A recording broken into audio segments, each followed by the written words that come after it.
گو سب سے مقدم ہے حق تیرا ادا کرنا، بندے سے مگر ہوگا حق کیوں کر ادا تیرا۔ مشکل الفاظ کی معنی گو اگرچہ، ہر چند، مقدم سب سے پہلے، کیوں کر کس طرح۔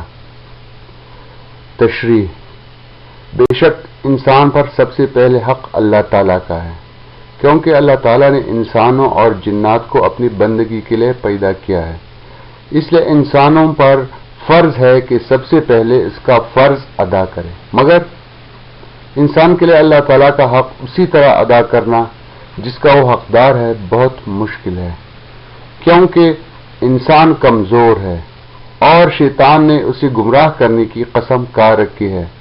انسان صرف کوشش کر سکتا ہے۔ اس شعر کا مطلب یا مفہوم کچھ یوں ہے کہ اللہ تعالیٰ نے انسان کو اپنی عبادت کے لیے تخلیق کیا ہے۔ وَمَا خَلَقَتُ الْجِنَّ وَالْإِنسَ إِلَّا لِيَعْبُدُونَ۔ ترجمہ: اور ہم نے جنوں اور انسانوں کو نہیں پیدا کیا مگر اپنی عبادت کے لیے۔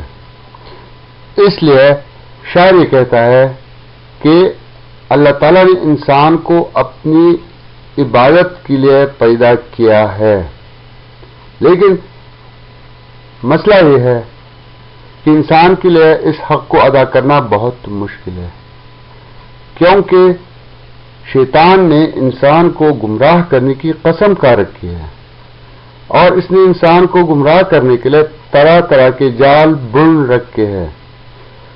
اس لیے انسان کو اللہ تعالیٰ کا حق ادا کرنے میں مشکلات کا سامنا کرنا پڑ سکتا ہے، کیونکہ انسان فطری طور پر بہت زیادہ کمزور ہے۔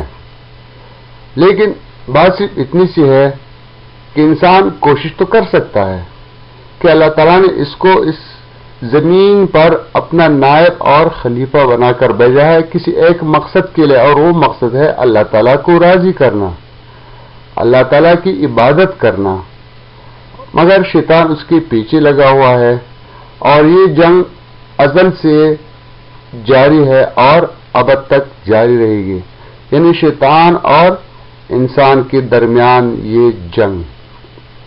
جو انسان اس جنگ میں کامیابی حاصل کر لیتا ہے وہ یقیناً اللہ تعالیٰ کا قرب حاصل کرنے میں کامیاب ہوتا ہے۔ اس لیے ہمیں ہر لمحہ اللہ تعالیٰ کی فرمان برداری کرنی چاہیے، اس کی عبادت کرنی چاہیے اور ایسے کام کرنے سے اجتناب کرنا چاہیے جس سے خدا نخواستہ اللہ تعالیٰ ناراض ہو اور ہم اللہ تعالیٰ کے نافرمان بندوں میں سے ہوں۔